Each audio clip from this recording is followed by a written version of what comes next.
You are invited and the media to come and watch, providing you do not disclose where the work is done. Sunday Tidbits came and watched the flight test. Then we had the News of the World come, because they'd seen it. We want to see this disc.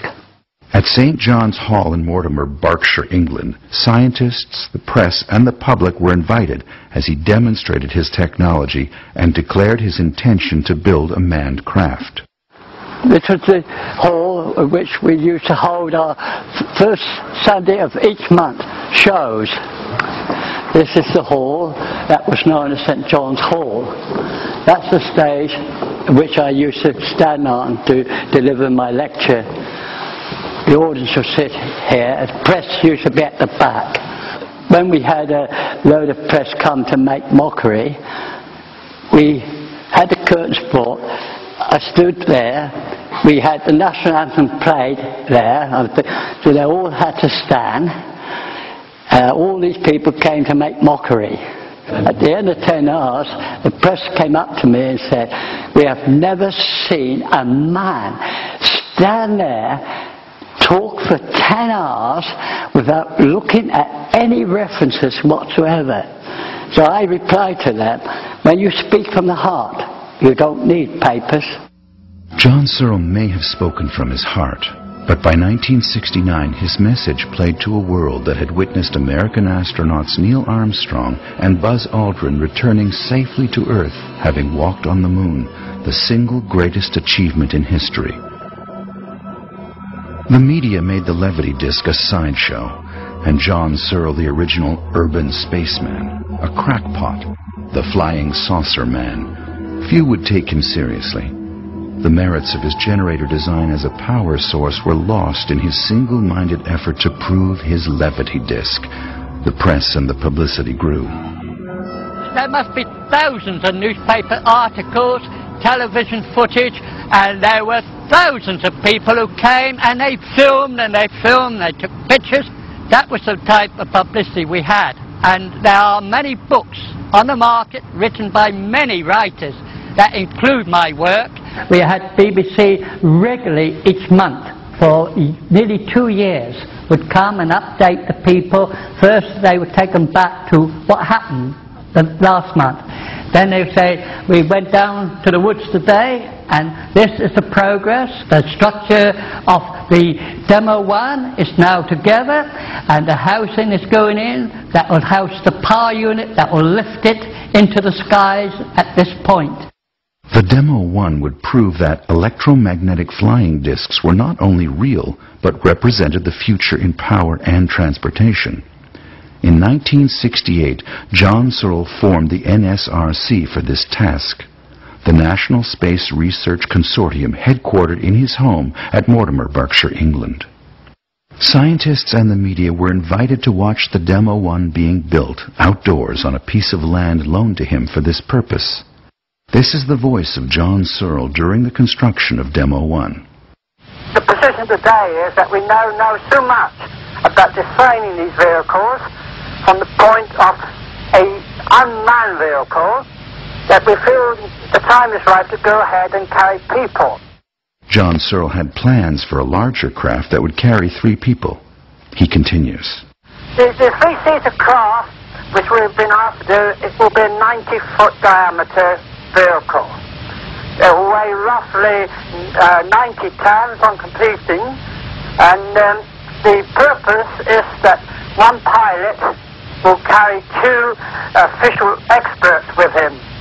One day you'll see a 3-seater craft, a lone star in the sky, and within a year you'll see massive giants coming up into the sky, taking 2,000 people from New York to London in 20 minutes or 15 minutes, from London to Sydney in 30 minutes, and we won't think nothing about it. And I think that this is business. This is really what industry wants. Fast movement, cheap price, no noise and no pollution. And the Levity disc will give you this. While the press and publicity pushed John Searle to the scientific fringe, some individuals examined the merits of his generator design. Was this a revolutionary new way to generate electricity? Searle came to an important realization that will stay with him for the rest of his life. Once they see that's it, they want to own it. That's everywhere I go, the same thing happens. It's the same ignorance and greed coming together as a terrible, dangerous situation. John Searle came out into the open with his levity disc, expecting a different reaction to the one he got. The press and media were quick to mock and ridicule the flying saucer man. Reinventors, I think, will always hit problems. There will always be ridiculed, they'll be laughed, they'll be mocked at, all the big, you name them, they all came under the same bombardment. Searle saw himself as an inventor like so many others before him. He would endure the mockery because he knew his truth about the generator and levity disc. His confidence never wavered. Well, everybody who does something different is a crank. And if this is a good sign of an inventor, then I don't mind being called one. The interviewer that was interviewing me way back then, 68, when he said, are you a crank? And I said, well, everybody that invents things are cranks by you people. So I don't mind being one. That must mean I'm going to be important one day. Did he invent something so astounding it had to be marginalized? His generator and levity disc could no longer be kept secret. Searle tried to patent his new generator design, the power source for his levity disc. Back then, 68, the patent office rang me to say that, having studied your patent you submitted, we advise you not to patent it. It's a know-how. Never patent a know-how. When you're ready to go to the market, you have two options. You can either take out a watermark in your name or in the name of the company who's going to produce it. You've got two options. Never tell anyone all the details. The vital bit that makes it work, keep it to yourself until you're on the marketplace. Having been advised that his generator design is a know-how and he should keep it to himself until ready for the marketplace, only served to further isolate Searle. During this period, he held a full-time job and spent all of his spare time developing the generator and levity disc. Several events helped to explain his conviction. The first happened near Warminster, England, where John flew his P-11 craft on Sundays. When I first came in the open, I was caught red-handed flying the craft. Every Sunday night, we'll pull the craft in, take the plates out, put new, and send it off again. Off we go to the next weekend. Now, this one night, now we've done this so often, we never dreamt of anyone coming by. Not at that time of the night. And there we are, we sent the craft off, and unknown to us, we were actually seen by a television crew on the way back from something they did that night. So Monday they went to the Warminster area to see the two RAF people in charge of the UFO investigation that went and studied UFO claims. And they said, they saw this craft. They said, no, we got no new craft on test because they thought it was a new Air Force project being secretly tested. No, they said, so they go down to the radar unit of theirs and asked to check last night's report. Nothing there. They said, we saw it. Let's go down there next Sunday and see if anything happens. And of course the Air Commodore agreed to go with them. We brought the craft down. We changed everything. They didn't interfere. They were watching, but unknown to us. And put the new plates in and sent it off. I said to Tony, let's pack up. Get out of here. I feel something strange. Let's get out. And then, bang on my shoulder. Tony, stop fooling about. We got it. This is the Air Commodore, Great Britain. This is his name. And the ITV camera crews turn on the cameras. Searle was at home in Mortimer the following Thursday with his friend Reverend George Nicholson and a visitor from Aldermaston Atomic Works. At 3:15, I had Reverend George Nicholson with me as witness. Newsflash.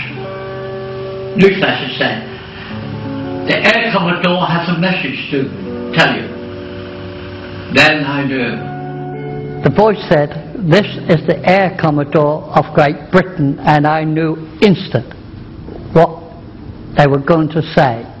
And he said, "People in Warminster may now be able to sleep in peace." For weeks, people in the Warminster area had been reporting numerous UFO sightings. The British Air Commodore broadcast a news flash assuring that it was John Searle's flying discs and not UFOs. There are no aliens. It is the work of John Searle. We caught up with him last Sunday night and asking him when that was going to return. He said next Sunday. We didn't believe him. We called him a liar. But he insisted we could stay if we wish, but it wouldn't come back till next Sunday. And we did. I'd like to inform you we are now packing our bags and moving on because we agree John Searle means what he says. And then he said the words, "When this man comes out in the open and show the world, he will overrule the Americans and the Russians. He will be master of all air and space." And the flash ended. After the news flash, the scientist from Aldermaston Atomic Works insisted Searle turn over his levity disc. The scientist, just like that, "Give it to me." I said, "No." So he pokes me again and said, "Give it to me." I said, "No." So he turns to Reverend George Nixon, pokes him and said, "Make him give it to me."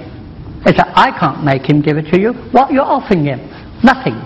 It's about to keep a lot of people employed and he will get royalties from the work done." So Reverend George Nixon said to him, "It's not royalties he wants cash now."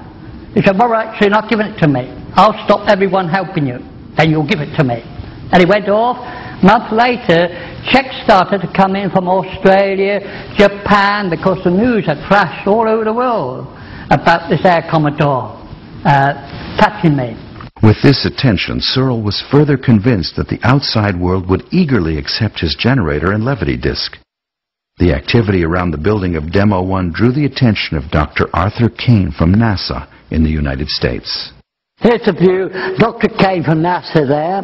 He wrote a serious report to NASA. He came and interviewed me and checked everything, and he stated in his reply that unless NASA married this technology, when they hit the marketplace, they'd be completely finished. They would have nothing to match it or to touch it. By June of 1976, this letter arrived. It reads in paraphrase, "Dear Mr. Searle, I have the responsibility for U.S. Air Force propulsion and energy conversion research and development. We would like to acquire a copy of your report entitled Disc-Shaped Type of Flying Craft." The letter is signed George Ulig, Major, United States Air Force, Engineering Division. Edward Air Force Base examined my work. I was requested to submit my work to them to evaluate so that I could get funding. He said he'd be in London and he'd like to collect all the materials to take back for the scientists to examine. All I had to do was be in London to deliver the goods to him. That's only a small unit, a 4-footer, which we just took around to show what it's made up and how we make them up, how it functions, in which you're not letting it fly. You're just showing people how the thing works. So the unit runs very slow. As the Major's letter said back to me, that they could find no inertia, and that goes against all grains. There were people who developed rockets for war use, and were still making ballistic missiles for the purpose of future wars. So you got people geared to rocketry. Though they did look at this technology, they decided that it would take a lot of study work to understand it, and therefore, forget it, rocketry was vital. I was in the wrong place at the wrong time regarding NASA and the Edward Air Force Base people. Whether John Searle was thought of as a serious inventor or just the flying saucer man, he had gained worldwide notoriety. The weekend work on his levity disc was updated regularly and featured by some media outlets. In one case, a demand was made for time that he didn't have. Searle explains. You were invited last Sunday to come and